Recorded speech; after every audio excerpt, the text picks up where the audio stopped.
오늘 예수님의 12사도 인물 강의 11번째 시간입니다. 다데오에 대해서 같이 말씀의 은혜를 나누길 원합니다. 다데오를 통해서 주신 하나님의 말씀이 뭔지 그 교훈을 받고 또 우리가 하나님의 말씀을 약속으로 받아서 어떻게 한 주간을 또 살 것인지에 대해서 하나님이 우리에게 분명히 말씀하실 텐데 그 말씀을 우리가 잘 듣기를 바랍니다. 하나님과 우리와의 관계는 약속의 관계라고 말합니다. 특별히 이것을 언약의 관계다. 성경적인 용어로 그렇게 말합니다. 하나님은 내게 약속을 하시고 나도 하나님께 약속을 하는 것입니다. 그때부터 하나님과 우리와의 관계가 이루어지는 것입니다. 그래서 성경을 통해서 우리에게 약속하시는데, 그래서 성경을 신약, 구약이라고 말하죠. 구약은 오래된 약속, 신약은 새로운 약속이라는 뜻입니다. 이것이 우리에게 약속으로 들려지고 나도 그래서 하나님 앞에 약속을 하고, 이 관계가 하나님을 믿는 사람의 관계입니다. 성경이 우리에게 이렇게 말하죠. 창세기 17장 7절 우리 같이 한번 읽어볼까요? 시작.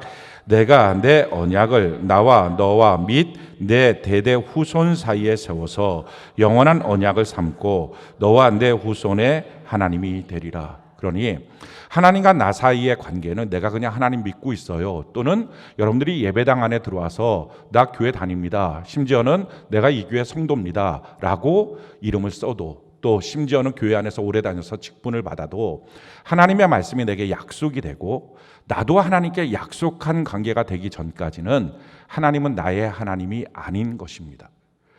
하나님과 나와의 개인적인 약속의 관계가 이루어질 때부터 하나님은 나의 하나님이 되고 또 나는 하나님의 백성이 되는 그 관계가 이루어지는 것입니다. 그래서 하나님의 말씀이 약속으로 나를 향한 정말 하나님의 약속이구나, 이게 성경의 그냥 글이나 말이나 내용이 아니라 이게 내 삶에 반드시 이루어주겠다는 살아계신 하나님의 약속이구나, 그렇게 들려지는 사람이 하나님의 말씀이 믿어지고 구원을 받은 사람입니다. 또 그 약속을 받음으로 나도 하나님 앞에 이렇게 신실한 사람으로 약속을 합니다. 이것을 성경적인 용어로 서원이라 그러는데, 이렇게 한 사람이 하나님과 개인적인 교제권, 하나님이 나의 하나님이 되고 나는 하나님의 백성이 되는 그 관계가 됩니다. 그래서 그 약속을 맺고 어렵거나 힘들거나 그 약속을 지키며 사는 삶, 이것이 그리스도인의 삶입니다. 성경이 우리에게 이렇게 말하죠. 시편 50편 14절로 15절 우리 같이 한번 읽어볼까요? 시작. 감사로 하나님께 제사를 드리며 지존하신 이에게 내 서원을 갚으며 환난 날에 나를 부르라. 내가 너를 건지리니 내가 나를 영화롭게 하리로다. 아멘. 우리가 좋을 때, 괜찮을 때 하나님께 맺은 약속을 우리가 지키며 사는 것 그렇게 어렵지 않습니다. 내 주와 맺은 언약은 영불변하시니 그 나라 가기까지 날 보호하시네. 이 찬양 부르면서 우리 하나님 앞에 참 좋은 날, 편한 날 이 약속 맺으며 살아갈 수 있습니다. 근데 문제는 힘든 날입니다. 험한 날입니다. 우리가 정말 하나님이 계신지, 우리의 신앙 전체가 다 흔들리는 그런 날에 하나님과 맺은 언약을 내가 지키며 산다는 것 쉽지 않습니다. 근데 성경은 이렇게 말해요. 너가 환난 날이 왔을 때 그때 서원을 갚으며 그때 약속을 지키며 하나님 앞에 기쁨으로 감사로 예배 드리는 사람에게 내가 그를 건져내어 줄 것이다. 그때 여호와의 선하심을 맛보는 것입니다. 그래서 신앙생활은요, 내 감정 따라, 내 상황 따라, 내 환경 따라 가면 안 됩니다. 그래서 신앙생활의 첫걸음은 항상 내 자신을 부인하는 거예요. 성경이 우리에게 이렇게 말하죠. 마태복음 16장 24절 우리 같이 한번 읽어볼까요? 시작. 이에 예수께서 제자들에게 이르시되 누구든지 나를 따라오려거든 자기를 부인하고 자기 십자가를 지고 나를 따를 것이니라. 그러니까 신앙생활의 핵심은요, 자기를 부인한다는 거예요. 이 나를 부인한다는 말의 뜻은 나의 상황이 특별합니다, 이걸 부인하는 거예요. 내 지금 감정이 특별합니다, 그래서 하나님의 약속을 못 지키겠어요, 이걸 부인하는 것입니다. 지금 내 인생은 정말 특별한 상황 가운데 놓여 있어요, 이거 부인하는 것입니다. 특별한 거 없다는 거예요. 다 똑같은 거예요, 하나님 앞에서는. 할렐루야. 그러니 나는 나를 부인하고요, 내게 주신 십자가를 내가 달게 치고요, 나는 주님을 따라가겠습니다. 이게 신앙의 첫걸음이에요. 이 신앙이 되지 않으면 그 신앙은 보장되는 신앙이 아니에요. 그래서 신앙의 첫걸음, 누구든지 예수님을 따라가려거든 자기 부인하고 자기 십자가 지고. 근데 오늘날 많은 그리스도인들이 환경 탓, 상황 탓, 자기 감정 탓, 자기 느낌 탓 이렇게 하면서 주님을 믿는 믿음이 항상 요동칩니다. 그 요동치는 신앙 갖고 어떻게 하늘나라에 우리가 갈 수 있겠어요? 천국에 들어갈 수 있겠어요? 하나님의 나라는 히브리서에 보니까 요동치지 않는 나라라 그랬습니다. 우리가 요동침 없이 주님 앞에 달려가는 은혜가 있기를 바랍니다. 그래서 이 요동치지 않고 믿음의 삶을 살기 위해서 필요한 게 뭡니까? 하나님이 우리에게 약속하셨다. 이걸 믿고 나도 하나님 앞에 약속하는 것입니다. 올해 우리는 다 하나님의 약속을 받은 사람입니다. 올해 우리의 약속이 뭐죠? 여호와를 기뻐하라. 그가 내 마음의 소원을 내게 이루어 주시리로다. 하나님이 우리에게 이렇게 약속하신 거예요. 그러면 우리도 하나님 앞에 이 말씀을 믿고 약속해야 합니다. 맞습니다, 주님. 내가 여호와를 기뻐하겠습니다. 하나님이 내 마음의 소원을 다 이루어 주실 것을 믿습니다. 그래서 나도 하나님께 약속합니다. 그 약속을 뭐라 그래요? 서원합니다 라는 거예요.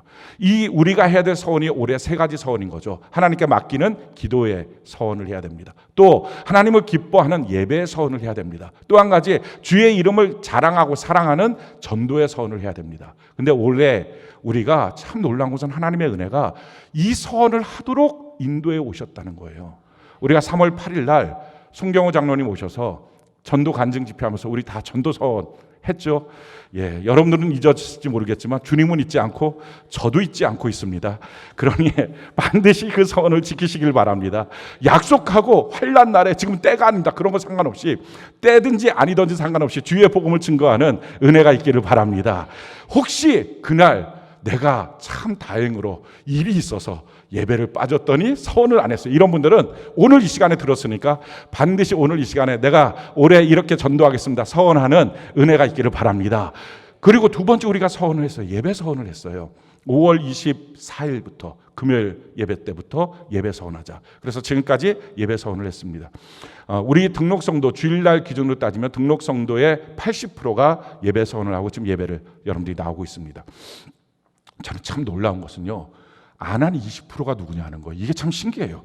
어떻게 서원을 안 할 수 있을까? 하나님 앞에 예배를 드리는데 이유는 하나님을 모르거나 아니면 아직도 자기 마음대로 신앙생활해서 그래요. 여러분, 자기 마음대로 신앙생활 하는 것은 신앙생활 안 하는 것만도 못한 거예요. 우리가 우리 마음대로 살았던 우리의 삶을 다 청산하고 말씀대로 살아가는 은혜가 있기를 바랍니다.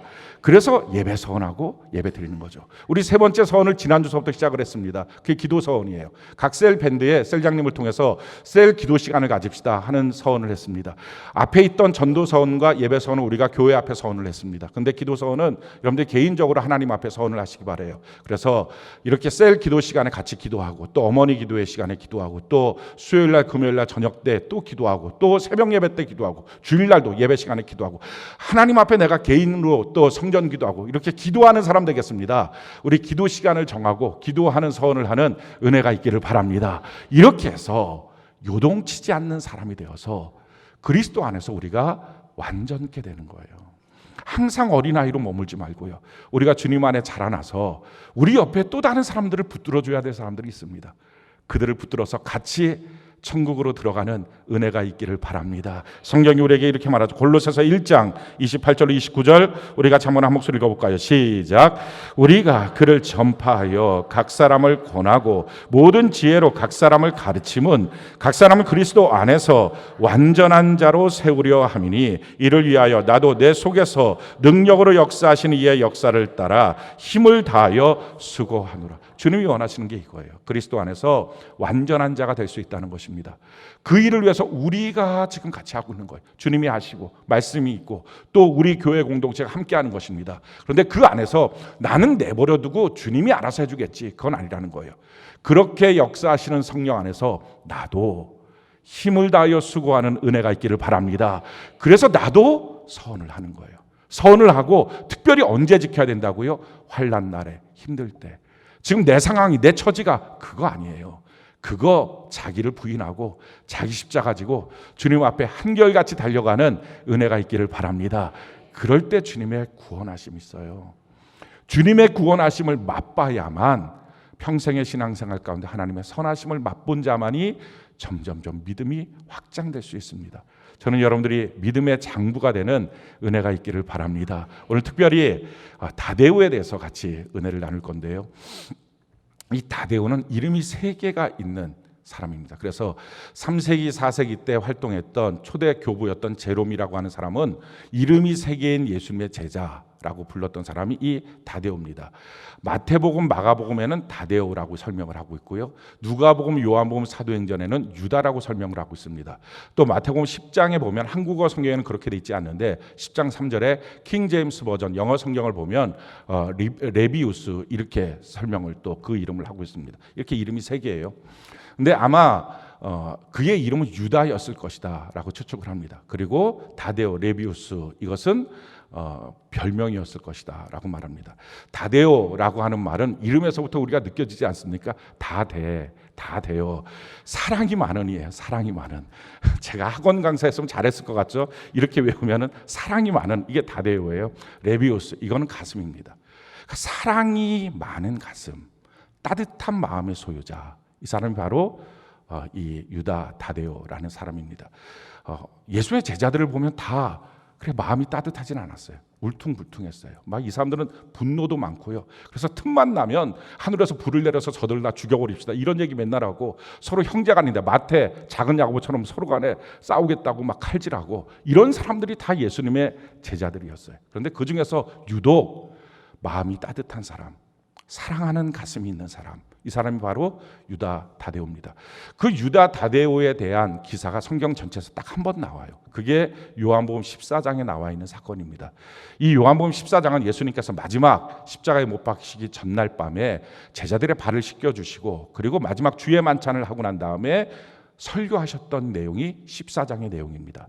이 설교의 내용은 내가 너희를 위해서 저 천국에 가서 너희가 있을 곳을 예비하고 다시 너희에게 올 것이다 하는 그 말씀을 쭉 설명하는 내용이, 그래서 굉장히 엄숙하면서도 너무 중요한 말씀이 마지막 설교 내용이죠. 그 내용이 선포되고 있을 때입니다. 근데 그때 제자들 중에 3명이 예수님께 질문을 합니다. 제일 첫 번째 질문했던 제자가 도마입니다. 이 도마가 이렇게 말해요. 이 도마는 영적이지 않았던 사람이거든요. 오직 눈에 보이는 육만 보이는 사람이에요. 그러니까 그 사람이 예수님, 내가 지금 하늘나라에 가서 너희를 위해서 예비하고 올 거다, 그 말이 무슨 말인지 하나도 못 알아들었어요. 천국도 믿지도 못하고 그런 사람. 예수님 어디 가시는지 내가 알지도 못하는데 어떻게 갑니까? 이렇게 엉뚱한 말을 합니다. 육적인 질문을 해요. 근데 예수님이 참 멋진 답변을 하십니다. 내가 곧 길이요 진리요 생명이니 나로 말미암지 않고는 아버지께로 올 자가 없다. 이런 영적으로 답변을 해주십니다. 두 번째 질문했던 사람이 빌립입니다. 이 빌립은 예수님 잘 못 믿었던 사람이에요. 근데 문제는 이게 초기가 아니라 3년 만이 지나도록 예수님 잘 못 믿는 사람, 이게 빌립, 도마 이런 사람들입니다. 이게 다 예수님의 제자들이었어요. 근데 이 빌립이 질문한 것은 자꾸 아버지 이런 얘기 하지 말고 아버지 좀 보여주세요. 그럼 좀 믿을게요. 근데 예수님 너무 답답한 거예요. 이게 마지막 수료식 때 지금 이런 얘기를 하고 있으니, 야, 내가 아버지 안에 있고 아버지가 내 안에 있는 걸 너희가 모르냐? 지금까지 했던 일을 봐라. 이게 그냥 사람이 할 수 있는 일이냐? 3년만 동안 너가 뭐 보고 살았냐? 이렇게 말씀하시는 장면이 빌립을 향해서 빌립이 질문하고 답변하신 내용입니다. 그리고 나서 3번째 질문했던 사람이 바로 유다입니다. 이 다데오라는 사람이죠. 근데 이 사람의 질문은 전혀 달라요. 앞에 있는 사람은 영적이지 못해서 한 질문, 또는 믿지 못해서 한 질문인데, 이 유다 다데오라고 하는 사람은 예수님을 잘 알았어요. 잘 믿었어요. 그러니까 질문의 결이 달라요. 그 질문이 뭐냐면은 요한복음 14장 22절이에요. 22절 우리 같이 한번 한 목소리 읽어볼까요? 시작. 가롯인 아닌 유다가 이르되 주여 어찌하여 자기를 우리에게는 나타내시고 세상에는 아니하려 하시나이까. 이게 잘 읽어야 됩니다. 성경을 해서 졸다 읽으면 큰일 납니다. 이게 가롯 유다인가 보다 이렇게 생각하면 안 되고요. 가롯인 아닌 유다예요. 그러니까 가롯 유다가 아닌 유다. 그래서 성경은 이 사람을 유다 다데오라고 보통 말하고, 또 가롯 유다. 이 가롯 유다는 유다의 성이 아니고요, 가롯 사람 유다라는 것입니다. 가롯이라는 도시 출신 유다. 이 사람은 지금 그 가롯 유다가 아니에요. 유다 다데오 이 사람입니다. 이 사람이 질문한 거예요. 예수님, 그렇습니다. 제가 예수님을 알아요. 주는 우리의 구세주예요. 주는 우리의 주인이에요. 하나님이 보내주신 분이에요. 유일하신 분이에요. 우리가 다 믿고 알았어요. 그런데요, 우리만 이렇게 믿을 게 아니라 아직 세상 사람들 못 믿는 사람들 너무 많잖아요. 저들을 어떻게 하면 좋아요? 예수님 지금 올라가시면 안 되고 조금만 더 계세요. 더 많은 곳에 가서 복음을 증거하셔야 돼요. 주님이 나타나 주셔야 돼요. 그렇게 질문하는 거예요. 우리에게만 나타나시고 세상 사람들에게 나타나지 않으면 어떡합니까? 라는 질문이에요. 예수님의 제자들 중에 유일하게 남을 볼 수 있는 따뜻한 마음의 소유자예요. 다른 사람들 다 남 본 적이 없어요. 다 자기만 나를 높은 자리, 예수님의 우편에, 예수님의 좌편에 이런 얘기만 했던 제자들이지 다른 사람들은 어떡합니까? 이런 사랑스러운 마음, 따뜻한 마음의 소유자가 유다 다데오입니다. 근데 참 놀라운 것은요, 거기에 대한 예수님의 답변이에요. 사실 그 답변이 우리 기독교 신앙 전체에 대한 요약과 같습니다.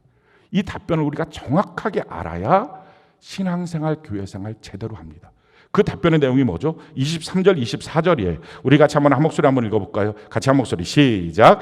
예수께서 대답하여 이르시되 사람이 나를 사랑하면 내 말을 지키리니 내 아버지께서 그를 사랑하실 것이요 우리가 그에게 가서 거처를 그와 함께 하리라. 나를 사랑하지 아니하는 자는 내 말을 지키지 아니하나니 너희가 듣는 말은 내 말이 아니요 나를 보내신 아버지의 말씀이니라. 자, 예수님의 답변이 뭡니까?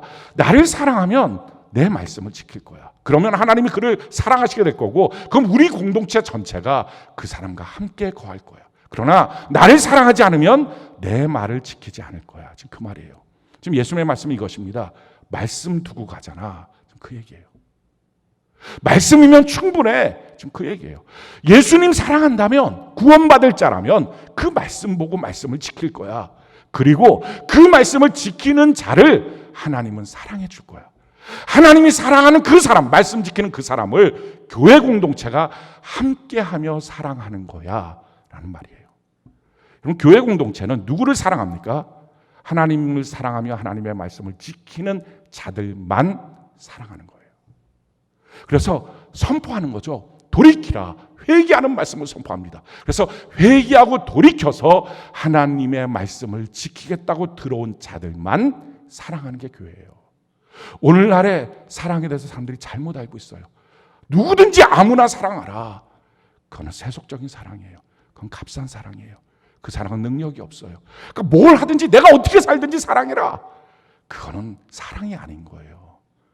성경이 말하고 있는 주님이 말하는 사랑, 그것은 하나님의 말씀을 듣고 회개하는 자들, 그럴 때 하나님이 그를 사랑할 거고 그는 하나님의 말씀을 지킬 거고 그럴 때 교회 공동체는 그와 함께 거할 것이다. 그러나 하나님을 사랑하지 않는 자는 하나님의 말씀을 지키지 않을 것이다. 그 말씀이에요. 이렇게 예수님은 말씀 두고 가니까 괜찮아. 그 말씀하신 거예요.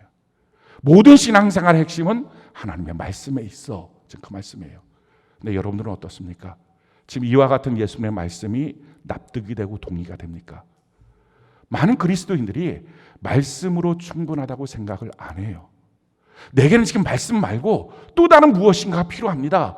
이렇게 생각하는 분들이 있어요. 부자 나사로의 사건을 보면 거기서 그런 장면이 나옵니다.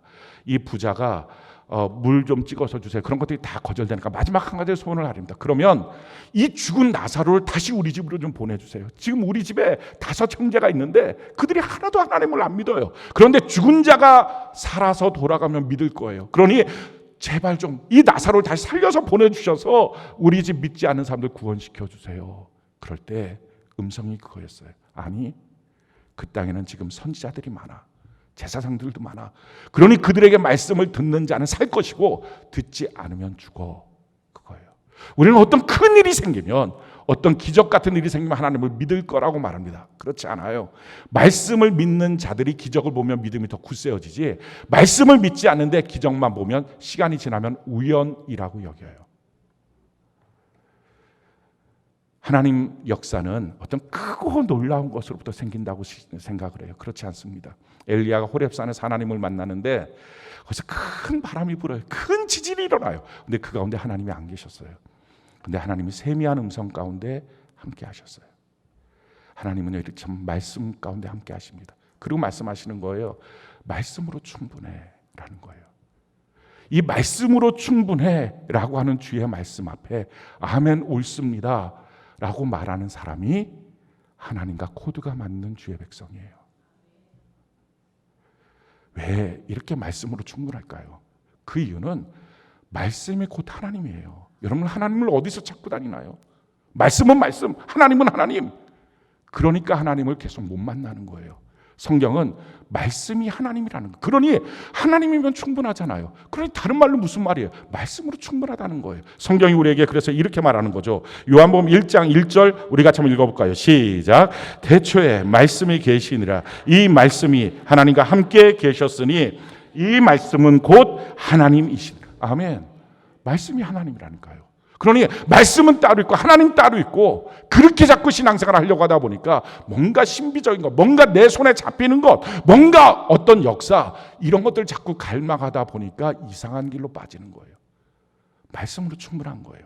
자, 우리가 말씀이라고 말할 때는요, 세 가지가 말씀이에요. 성경을 보면 제일 첫 번째 육신이 된 말씀이 있어요. 이게 바로 예수님이에요. 요한복음 1장 14절 우리 같이 한번 읽어볼까요? 시작. 말씀이 육신이 되어 우리 가운데 거하심에 우리가 그의 영광을 보니 아버지의 독생자의 영광이요 은혜와 진리가 충만하더라. 자, 예수님이 누구예요? 말씀이 육신이 되신 분이에요. 우리가 말씀을 어떻게 대하느냐? 말씀이 하나님이잖아요. 그러니까 말씀을 어떻게 대하느냐? 이게 곧 우리가 하나님을 어떻게 대하고 있느냐는 거예요. 하나님을 어떻게 내가 대우하고 있느냐? 하나님을 향한 내 마음이 뭐냐? 하나님을 향한 나의 모습이 뭐냐? 내 신앙이 뭐냐? 이게 다 결정되는 게 말씀을 듣고 있고 말씀을 읽고 있는 시간입니다. 근데 말씀을 들을 때 분노가 나오고 미움이 나오고 다툼이 나오고 갈등이 나오고 어느 때는 졸리기도 하고 딴 생각이 들고, 이 모든 경우는 지금 하나님 앞에 떠나 있는 모습이에요. 영적으로 병들거나 죽은 것입니다. 그래서 정신 똑바로 차려야 됩니다. 그냥 말씀 시간은 내가 그렇고 예배 시간은 그렇지만 나는 하나님 믿어. 아니요. 말씀이 하나님이에요. 그래서 내가 이 말씀 시간에 어떠한 믿음으로 지금 대하고 있느냐, 이게 중요해요. 우리는 예배 시간에 졸다 깨다 이거 아무것도 아닌 것처럼 여깁니다. 그냥 졸았네 하고 피식 웃어요. 웃을 게 아니라 나의 영이 죽었습니다. 이 상태로는 나 천국 못 갑니다. 이 절망 가운데서 부르짖어야 합니다. 물론 우리가 살면서 예배 가운데 말씀을 듣다가 또는 큐티하다가 졸 수도 있고 딴 생각할 수도 있고 이런 많은 경우들이 있을 겁니다. 근데 그런 경우에 내버려 두면 안 돼요. 그게 지금 마귀의 역사거든요. 하나님과의 거리를 떨어뜨리고 신앙을 무너뜨리는 마귀의 역사예요. 그때 싸워 이기는 은혜가 있기를 바랍니다. 그때 싸워야 돼요. 어떻게든지 하나님의 말씀 앞에 서겠습니다. 왜? 하나님이 말씀이십니다. 그래서 우리의 신앙은 항상 분별되는 거예요. 난 신앙은 있는데 왜 신앙이 없다 그래?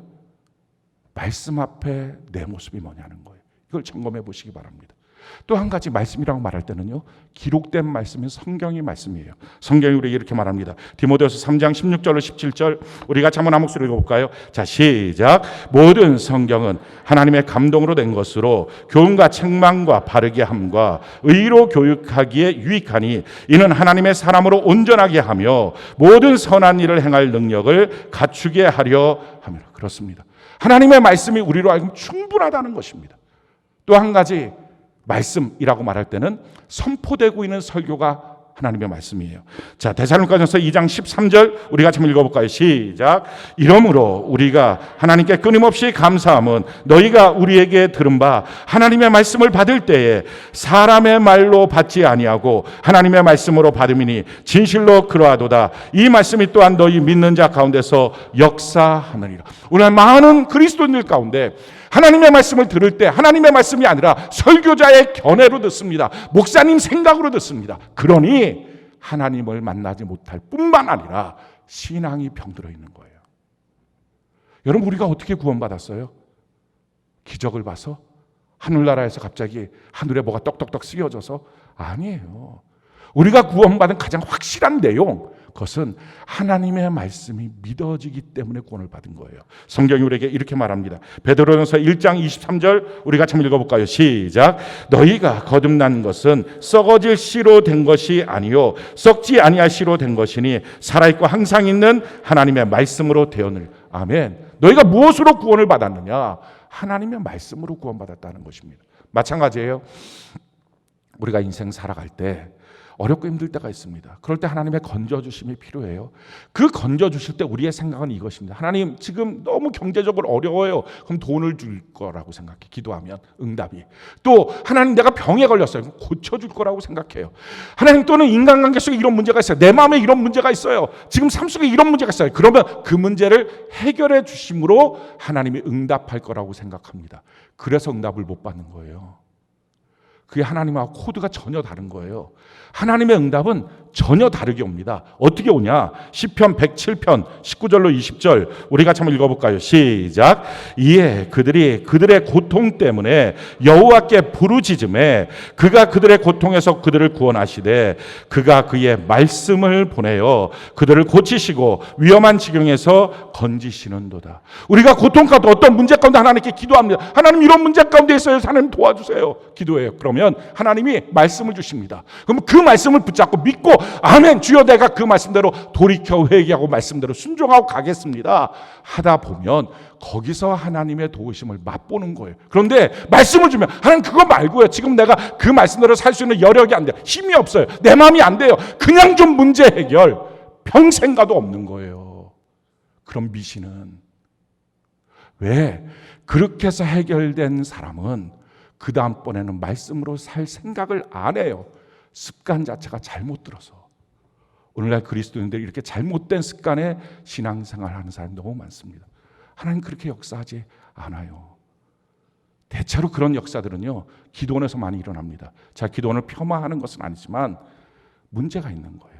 어떤 심리적인 체험으로. 그래서 이 사람은 뭐가 생기면 거기서 해결하려고 해요. 근데 해결이 되는 게 아니에요. 점점 마약처럼 자기 삶은 하나도 안 바뀌고 자기 삶은 계속 세상 속에서 타락해 있는데 하나님만 이따금씩 도와달라고 하는 신앙생활처럼 살다가 마지막 날 주님이 내가 너를 도무지 알지 못하겠다. 왜? 너는 내 말대로 내 뜻대로 살아오지를 않았다. 이 말씀 가운데 충격받고 지옥 가는 거예요. 정말 중요한 게 뭐예요? 하나님의 말씀을 듣고 그 말씀으로 돌이켜 회개하고 그 말씀을 따라가다 보면 문제는 사라지고 하나님의 영광이 나타나는 것입니다. 여러분 우리가 교회 다니는 이유가 뭐예요? 하나님의 말씀을 듣고 그 말씀대로 순종하며 살기 위해서 교회를 다니는 것입니다. 왜냐하면 우리가 하나님 앞에 십자가의 예수님을 못 박았던 죄가 뭡니까? 이사야 53장 6절에 보니까 우리가 각기 제 길로 갔던 그 죄를 짊어지고 못 박으신 거예요. 내 마음대로 살았던 죄. 사사기 21장에 보면 내 마음대로 살았던 죄. 에베소서 2장에 보면 세상 풍조를 따라서 내 마음과 내 육체가 원하는 대로 살았던 죄. 결국은 내 고집대로 내 마음대로 내 생각대로 살았던 죄에서 예수님 십자가에 못 박히시고 우리를 구원하셔서 그래서 이제는 내 마음대로 사는 것이 아니라 하나님의 말씀대로 순종하며 사는 자로 나를 바꾸어 주신 것입니다. 그래서 교회 생활의 첫걸음은 순종이에요. 자기를 부인하고 자기 십자가를 지고 주님을 따라가는 것입니다. 저는 여러분들 이렇게 교회 생활을 하는 은혜가 있기를 바랍니다. 그러니 종교 생활하지 마십시오. 예배라고 하는 의식에 참여했다 돌아가고 하나님이라는 이름을 대충 알고서 부르짖는, 그래서 자기의 삶은 하나도 안 바뀌고 하나님이 뭔가 도깨비 방망이처럼 뚝딱뚝딱 해줄 것을 기대하는 어린아이의 신앙, 미신적 신앙에서는 이제는 벗어나야 합니다. 교회에 왜 다니는 거예요? 하나님의 말씀 듣고 말씀으로 변화되고 말씀으로 살기 위해서 다닙니다. 그래서 성경이 우리에게 이렇게 말하죠. 골로새서 1장 25절 우리 같이 한번 읽어볼까요? 시작. 내가 교회의 일꾼 된 것은 하나님이 너희를 위하여 내게 주신 직분을 따라 하나님의 말씀을 이루려 함이다. 우리가 왜 교회 일꾼 됐습니까? 일하기 위해서, 자기의 재능이 있으니까, 자기 자아를 드러내기 위해서, 나타내기 위해서. 그거 전혀 아니고요. 교회 딱 오면 말씀만 보이는 거예요. 어떤 사람이 일을 해요. 그러면 하나님의 말씀을 말하면서 하는 것처럼 하는 거예요. 무엇을 하든지 하나님의 말씀이 이루어지는 것처럼. 그래서 더러운 사람 냄새 풍기는 게 아니라, 사람의 고약한 냄새들만 나는 것이 아니라, 이렇게 모여있을 때도 말씀의 향기만이 진동하는 우리 교회가 되는 은혜가 있기를 바랍니다. 영광스러운 교회의 모습이 이렇게 말씀으로 온전하게 씻겨진 교회입니다. 그래서 가장 복된 삶이 누구예요? 성경은 우리에게 이렇게 말합니다. 요한계시록 1장 3절 우리 같이 한번 읽어볼까요? 시작. 이 예언의 말씀을 읽는 자와 듣는 자와 그 가운데 기록한 것을 지키는 자는 복이 있나니 때가 가까운. 말씀을 읽으시기를 바랍니다. 이게 큐티예요. 큐티 꼭 하세요. 큐티하고 큐티 밴드에 꼭 올리세요. 모르겠어요. 저는 머리가 좀 나빠서 그런지 아침에 큐티에서 올려놓으면 점심때쯤 되면 잊어버려요. 이게 뭘 했는지. 그럼 핸드폰 보고 또 봐야 돼요. 아, 이 말씀이었구나. 또 저녁 때 되면 또 잊어버려요. 이거 봐야 되구나. 머리가 좋은 사람은 안 올려도 되겠지만 좀 그런 사람은 계속 봐야 돼요. 저는 특별히 하루 살다가 무슨 일이 생기면 도대체 오늘은 일진이 이게 뭐야? 말씀을 다시 보는 거야. 이래서 이렇구나. 이 말씀을 적용하는 거예요. 그 말씀대로 살아가는 거예요. 할렐루야. 그래서 밴드에 올리시고요. 올릴 때는 영시예배 말씀, 주일예배 말씀을 바탕으로 되어서, 그래서 그날 주신 하나님의 말씀을 그 위에 좀 더 세심히 넣어서, 그래서 말씀을 올리는 것입니다. 말씀 올리고 나서 남의 거 안 보는 분들 참 많아요. 다른 사람 밴드, 그러려면 자기 혼자 자기 밴드에 올리지, 우리가 같이 올리는 이유가 뭐예요? 한 몸이니까. 다른 사람 거를 보면서 그 안에서 주신 하나님의 말씀을 통해서 함께 교제하고 함께 기도하는 은혜가 있기를 바랍니다. 읽는 게 첫 번째. 두 번째 듣는 거. 오늘 하나님의 말씀을 잘 들으시기 바랍니다. 졸다 깨다 딴 생각하다가 뭐 이런저런 감정의 요동 다치다가 뭐 안 듣고 말고 막 이렇게 하지 말고, 이게 하나님을 향한 불신앙이라고요. 위험한 거예요.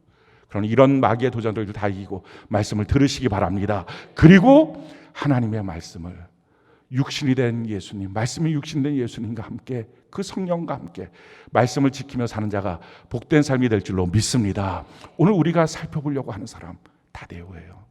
도대체 다데오는 왜 이렇게 따뜻한 마음을 소유했을까? 이유가 뭘까?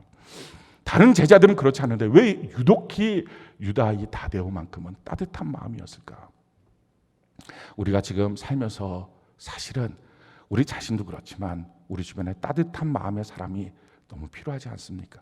어느 때는 기대고 싶고, 어느 때는 위로받고 싶고, 어느 때는 손 한번 잡아주는 것, 그 아주 간단하고 단순한 일이라도 누군가 있으면 할 것입니다. 제일 중요한 건 자기가 그런 사람 되는 겁니다. 그런데 중요한 것은 우리 교회 공동체 안에 이런 유다 다데오처럼 마음이 따뜻한 사람, 이런 사람이 우리가 되는 거예요. 어떻게 이런 사람이 되었을까? 유세비우스 2세기 3세기 때 활동했던 교회사 학자죠. 그가 쓴 교회사를 보면 이 유다 다데오에 대한 일화가 나옵니다. 근데 거기서 보면 힌트를 얻을 수 있어요. 어떻게 이렇게 마음이 따뜻했을까? 유다 다데오랑 가장 비교되는 사람이 가룟 유다였어요. 그래서 이 유세비우스는 가룟 유다와 유다 다데오를 비교를 합니다. 이 가룟 유다의 특징은요, 틈만 나면 원망했대요. 불평했대요. 투덜투덜했대요. 근데 거기에 반해서 이 유다 다데오는 틈만 나면 찬송했대요. 향유 옥합을 깨뜨렸던 한 여인이 사건이 있어요. 예수님 발 앞에 쏟아부었던 사건. 그때 이 가룟 유다가 투덜투덜하면서, 야, 그거 갖고 가난한 사람 나눠주면 얼마나 좋은데 그거 갖고 이렇게 허비하냐? 그럴 때 유다 다데오는, 야, 얼마나 멋진데, 얼마나 아름답니, 이 헌식 너무 귀하잖아 하면서 조용히 주님을 찬양했대요. 제자들이 서로 내가 높다, 내가 주님 우편에, 내가 주님 좌편에 이렇게 싸우고 있을 때, 야, 그게 무슨 소용이 있어 라고 말하면서 조용히 주님을 찬양했던 사람, 이 사람이 바로 유다 다데오예요. 그러면서 결론을 이렇게 유세비우스가 썼어요. 유다 다데오는 마음을 지킨 사람이었습니다. 이렇게 썼어요. 여러분, 왜 마음이 따뜻하지 않을까요? 왜 마음이 날카로울까요? 마음을 안 지켜서 그래요. 그러니까 마음이 별게 다 들어와 있는 거예요. 우리 마음에는 오직 예수님 한 분만이 들어와 계셔야 되는데, 예수님이 안 들어오고 그냥 엉뚱하게 사람이 들어와서 그 사람 때문에 속상하고, 그 사람의 반응 때문에 힘들고, 그 사람이 뭐라고 한 말 때문에 눈치 보이고, 이 사람 때문에 정신없는 거. 그러다 보니까 마음이 우락부락해지고요. 이게 배우자일 수도 있고, 이게 자녀일 수도 있고, 부모일 수도 있고, 직장의 동료들 주변에는 사람들일 수 있어요. 만나는 사람일 수도 있어요. 그냥 사람이 들어와서 복잡합니다. 어떤 사람은 돈이 들어와 있어서 세속적으로 신앙이 바뀌어버렸어요. 어떤 사람은 자기 자신이 들어오니까 고집이 꽉 쓰고, 그리고 분노가 나오고, 이 분노를 해결할 길이 없고, 이렇게 자기 자신이 들어와 있는 사람이 있어요. 더 놀라운 것은 오늘은 정말 별게 다 들어옵니다. 별 지저분한 게 다 들어와요. 제 형님 그 교회에서 얘기를 들었던 건데, 형님이 한번 말씀하시다가 제가 깜짝 놀랐어요. 거기선 그 어떤 권사님 한 분이 예배만 끝나면, 막 예배 끝나기도 전에 기도만 시작하면, 설교 끝나고 기도만 시작하면 허겁지겁 막 집으로 뛰어간대요. 이게 매번. 그래서 물어보셨대요. 도대체 왜 그러냐고. 왜 기도도 안 하고 막 예배도 끝나기도 전에 막 설교만 끝나고 허겁지겁 집으로 가냐. 근데 그 권사님이 개면쩍게 웃으면서 하시는 말씀이, 실은요, 집에서 키우는 개 때문에요. 그게 개가 조그마한 새끼가 들어왔을 때, 그때 너무 귀여우니까 자기 손에다 이렇게 먹을 걸 놓고 이렇게 개를 먹였대요. 그랬더니 이 개가 주인 그 권사님 손에 있는 것만 먹은 거예요. 그런데 이놈이 크고 나면 지가 밥그릇에서 있는 걸 먹어야 되잖아. 근데 크고 나서도 권사님 손을 줄 때까지 안 먹고 단식 투쟁을 하는 거예요, 이놈이. 그러니까 이걸 굶겨 죽일 수는 없으니까 기도 못하고 뛰어가서 그걸 주고, 아이고, 이제는 개까지 들어와 있고 별게 다 들어와서 이것 때문에 순종도 안 되고 이것 때문에 주의 말씀대로 따라가는 삶도 방해받고 별 속상한 게 많고. 여러분들 마음은 어때요? 지금 마음에 예수님만 계시나요? 별 희한한 게 다 들어와 있나요? 아니 우리 집도 아무나 못 들어오게 문을 잠가놓고 살잖아요. 근데 어떻게 마음 문은 그대로 열어놓고 이게 길바닥도 아닌데 막 들어오게 하나요? 마귀가 들어와서 올무로 만들어서 막 끌고 가는 거예요. 우리가 마음을 이제 지키는 은혜가 있기를 바랍니다. 마음을 지켜야 마음이 따뜻한 사람이 돼요. 마음을 지켜야 다른 사람한테 사랑의 온기가 전달이 돼요. 우리 마음속에 예수님 말고 있었던 거 오늘 다 내보내고 주님 한 분만 모시고 우리 주님 한 분만으로 딱 마음이 충만해지도록 하고 문을 딱 걸어 잠그는 은혜가 있기를 바랍니다. 그런데 이 마음의 문 어떻게 지킬 수 있어요? 그게 힌트가 뭐예요? 그게 유세비스의 교회사에 보면 그는 마음을 잘 지켰다. 어떻게? 조용히 찬송하고 있었던 사람이다 하는 거예요. 찬송이에요. 여러분 하나님이 우리에게 주신 너무 놀라운 능력, 그것은요 찬송하면 마음이 지켜져요. 노래 잘 부르라는 얘기가 아니에요. 찬송을 배워야 돼요. 여러분 누가 찬송할 수 있어요? 우리가 삶을 통해서 찬송을 배운 사람, 그 사람이 바로 레아라고 하는 사람입니다. 그 사람이 자기 아들 이름을 유다라고 준 거예요. 그래서 이 유다 다데오는 이름값을 했던 제자입니다. 유다라는 이름의 뜻 자체가 찬송이라는 뜻입니다. 이 레아라고 하는 이 여인은 야곱의 아내였어요. 근데 사실은 야곱이 원했던 여자가 아닙니다. 야곱이 원했던 여자는 이 레아의 동생 라헬이었습니다. 라헬이 훨씬 더 예뻤다고 성경은 기록하고 있어요. 레아는 눈매가 부드럽고 착했다 그래요. 그러니까 쉽게 말하면 이 레아는 착하게 생긴 순둥이 같은 얼굴이고요. 이 라헬은 몸매도 예쁘고 얼굴도 예뻤던, 그냥 남자는 다 도둑놈이에요. 그러니까 그걸 위해서 7년 동안 일한 거예요. 그랬는데 그 밤중에 라헬이 아니라 레아가 들어온 거예요. 그러고 났더니 막 화를 내니까 그럼 알겠다. 다시 7년을 일하면 이 동생 라헬도 주겠다. 그래서 14년을 라헬 하나 때문에 일했던 사람이 야곱입니다. 그러니 자기 마음은 다 라헬에게 가 있는 거예요.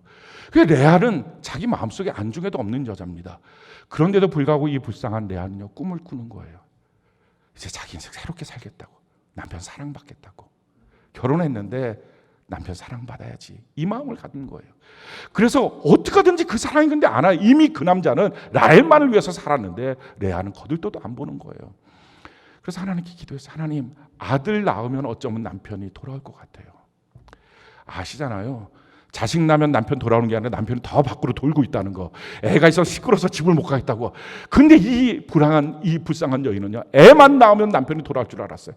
근데 하나님이 그 기도를 들어주셨네요. 그래서 아들을 낳아요. 아들을 낳자마자 이름을 졌습니다. 르벤, 아들이다, 이렇게 이름을 졌어요. 이 르벤이라는 말의 뜻이 아들이다요. 그러니까 남편 돌아온다, 이제 아들 낳았다.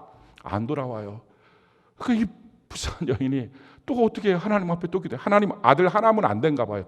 둘이 있어야 되나 봐요. 또 기도했어요. 근데 하나님이 그걸 또 들어주세요. 그랬더니 이번에 이름을 줬어요. 시므온. 하나님이 내 기도 들어주셨다. 이게 이름의 뜻이에요. 하나님 내 기도 들어주셨다. 아들 주셨다. 그랬어요. 근데 안 돌아와요 남편이. 그러니까 또 하나님 둘 갖고는 안 되나 봐요. 이 남편은 셋은 있어야 되나 봐요. 근데 하나님이 또 그 기도 들어주세요. 그래서 낳은 아들이 레위입니다. 이제 내가 남편과 연합할 거다. 연합이라는 말의 뜻이 레위거든. 연합할 거다. 근데 안 돌아와요. 그 과정 속에서 이 레아라고 하는 여인이 사람 믿을 것 없구나.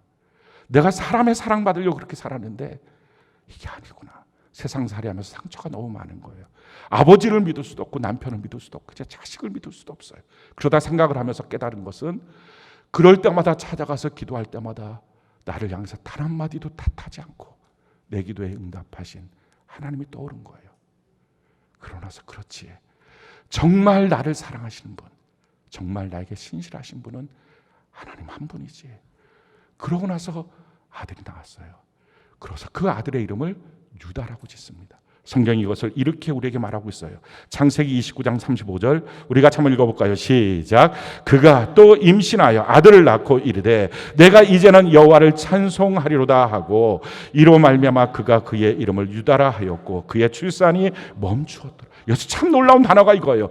그가 아들을 낳고 이르되 내가 이제는 여호와를 찬송하리로다. 그게 너무 놀라운 깨달음이었어요. 그동안에는 아들 낳으면 또 남편, 아들 낳으면 또 남편 사랑이 자기의 목적이었으니까. 근데 이제는 깨달은 거예요. 내가 이제 주님을 찬양하리라. 이 사람이 찬양하는 사람이에요. 삶을 통해서 찬양을 배운 사람. 정말 내가 사는 이유와 목적, 세상에 어디에서도 내 마음 알아주는 사람 하나도 없어요. 난 주님 찬양할 거예요. 이 사람 찬양을 배우는 거예요. 사랑하는 성도 여러분, 우리가 이 땅을 살아가면서 어떻게 살아야 될까요? 우리가 앞에 닥쳐오는 모든 일들 잘 알지 못합니다. 5분 앞도 내다보지 못해요. 이제 시작한 이 한 주 어떤 일이 생길지 우리는 모릅니다. 좋은 일이 생기면 그게 정말 좋은 일일지도 모르고요. 나쁜 일이 생겼는데 그게 정말 끝도 나쁜 건지도 그것도 몰라요. 아무것도 몰라요. 그런데 한 가지 결심할 수 있어요. 하나님, 이 모든 과정 속에서 그것이 내 눈에 좋든지 나쁜지 상관없이 나는 거기서 실망을 배우거나 낙심을 배우거나 원망을 배우거나 불평을 배우는 자가 아니라 하나님 앞에 감사하고 찬양을 배우는 자가 되겠습니다. 신실하신 하나님을 찬양하는 자로 살겠습니다. 내가 이제는 하나님을 찬양합니다. 이래야처럼. 이게 찬양이에요. 이렇게 찬양을 배우는 사람이 마음을 잘 단속할 수 있어요. 들어오면 들어오는 대로 사건대로 사람대로 울퉁불퉁이 아니라, 아니요, 난 이 사건 속에서도 북풍아 불어라 남풍아 불어라 가시밭에 백합화 예수의 향기 날리며 난 살겠다. 난 오직 주님만을 노래하리라. 난 주님만을 찬양하리라. 이 사람이 자기 마음을 딱 지키는 거예요. 성경은요, 우리 보고 그래서 모든 범사에 찬송하라고 말하고 있어요. 성경이 이렇게 말합니다. 에베소 1장 6절 우리 같이 한번 읽어볼까요? 시작. 이는 그가 사랑하신 자 안에서 우리에게 거저 주시는 바 그의 은혜의 영광을 찬송하게 하려는 것입니다. 우리의 모든 삶에서 하나님을 찬양하는 것. 그렇게 찬송하다 보면 뭐가 됩니까? 우리 자신이 정말 찬송 자체가 되어버리는 거예요. 성경이 이렇게 말해요. 12절 같이 한번 읽어볼까요? 시작. 이는 우리가 그리스도 안에서 전부터 바라던 그 영광의 찬송이 되게 하려 하십니다. 우리가 찬송을 하다 보면 그 모든 일에 하나님 앞에 나의 반응은 찬송밖에 없어요. 내가 주님을 높입니다 하다 보니까 그냥 내 자체가 찬송이 되어버린 거예요. 사랑하는 성도 여러분, 이렇게 살다가 우리 천국 가는 거예요. 여러분 그거 아십니까? 주님이 원하시는 삶의 궤의, 그것은 우리에게 닥쳐온 수많은 사건 가운데 하나님을 찬양하는 것을 배우라는 것입니다. 그래서 이 땅에서 찬송을 배운 사람만이 천국에 들어가요. 천국에서 제일 처음에 점검할 것은 너가 이 땅에서 그 찬송을 배우고 살았니? 이걸 물어보시는 거예요. 노래 아니고 지금 불렀던 어떤 노래들이 아니라 정말 찬송을 배우고 살았는지. 성경이 우리에게 이렇게 말합니다. 요한계시록 14장 3절로 5절 우리 같이 한번 읽어볼까요? 시작. 그들이 보좌 앞과 내 생물과 장로들 앞에서 새 노래를 부르니 땅에서 속량함을 받은 14만 4천 밖에는 능히 이 노래를 배울 자가 없더라. 이 사람들은 여자와 더불어 더럽히지 아니하고 순결한 자라 어린 양이 어디로 인도하든지 따라가는 자며 사람 가운데서 속량함을 받은 처음 익은 열매로 하나님과 어린 양에 속한 자들이니 그 입에는 거짓말이 없고 흠이 없는 자들이더라. 이렇게 되는 거예요. 이 찬양을 배우는 사람. 그래서 우리의 삶 속에서 우리의 슬픔, 아픔, 눈물, 상처, 수많은 일들 가운데 우리의 반응은 주님을 향한 찬양밖에 없습니다. 하면서 배웠던 그 찬양, 그 마음, 이걸 하늘나라에서 그 다 같이 모여서 정말 아름다운 노래로, 새 노래로 하나님을 노래하기 시작하는 거예요. 이게 천국이에요. 그렇게 찬양하는 사람들은 어떻게 산다고요? 여자와 더불어 더럽히지 않고 세상과 더럽히지 않고 주님이 어디로 가든지 따라가는 자들이고 사람들 가운데 속량을 받아 사람한테 뒤섞여 살지 않고 하나님과 어린 양에게 속한 자이고 그 입에는 거짓말이 없고 흠이 없는 자들이더라. 우리가 그렇게 살아가는 것입니다. 사랑하는 성도 여러분, 이렇게 찬송을 배우며 찬송을 부르다 보면요, 우리 삶의 그 고통스러운 어떤 일들이 뒤바뀌어요. 역전이 일어나요. 이게 하나님의 역사예요. 우리가 찬송하면 지옥 권세가 흔들리고 마는 거예요. 성경이 우리에게 이렇게 말해요. 사도행전 16장 22절로 26절 우리가 저 읽어볼까요? 시작.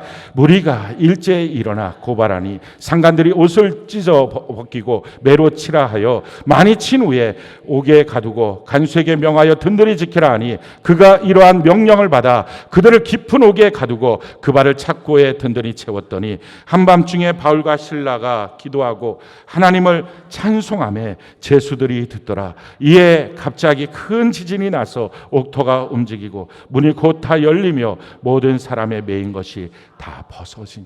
이런 놀라운 역사가 일어나요. 찬송하면 역전이 되고 찬송하면 기적이 일어납니다. 우리가 찬송할 때 꼭 기억해야 될 것, 한 가지 조심해야 될 게 있어요. 성경이 이것을 이렇게 말합니다. 야고보서 3장 9절로 10절 우리 같이 한번 읽어볼까요? 시작. 이것으로 우리가 주 아버지를 찬송하고 또 이것으로 하나님의 형상대로 지음을 받은 사람을 저주하나니 한 입에서 찬송과 저주가 나오는도다. 내 형제들아 이것이 마땅하지 아니하니라. 여러분, 찬송을 배우는 삶에서 꼭 필요한 거, 원망, 불평, 분노, 저주, 그건 금지입니다. 이거 하면 다 아무것도 안 싹 사라져버리는 거예요. 그래서 찬송을 배우는 삶, 우리가 우리 앞에 닥쳐온 일들, 어떤 일들이 있을지 다음 주서부터 시작하는 일들이 우리 모릅니다. 근데 결심을 할 수 있어요. 우리가 결정할 수는 있어요. 무슨 일을 만나도 난 주님을 찬양하며 살겠습니다. 찬양을 배우겠습니다. 처음에는 잘 안 될 수도 있겠죠. 더듬더듬 할 수 있을 거예요. 어떤 때는 원망이 먼저 나오고 불평이 먼저 나올 수 있을 거예요. 아니지, 이러면 안 되지. 마음을 고쳐먹고 찬송하고 그러다가 이게 익숙해지면 내 삶이, 내 마음이 찬송이 되는 삶. 저도 여러분들 이 찬송을 통해서 영원한 천국에서 새 노래로 부르고 이 땅에서 하나님의 역전을 맛보는 저와 여러분들 되는 은혜가 넘치기를 예수님 이름으로 축원합니다.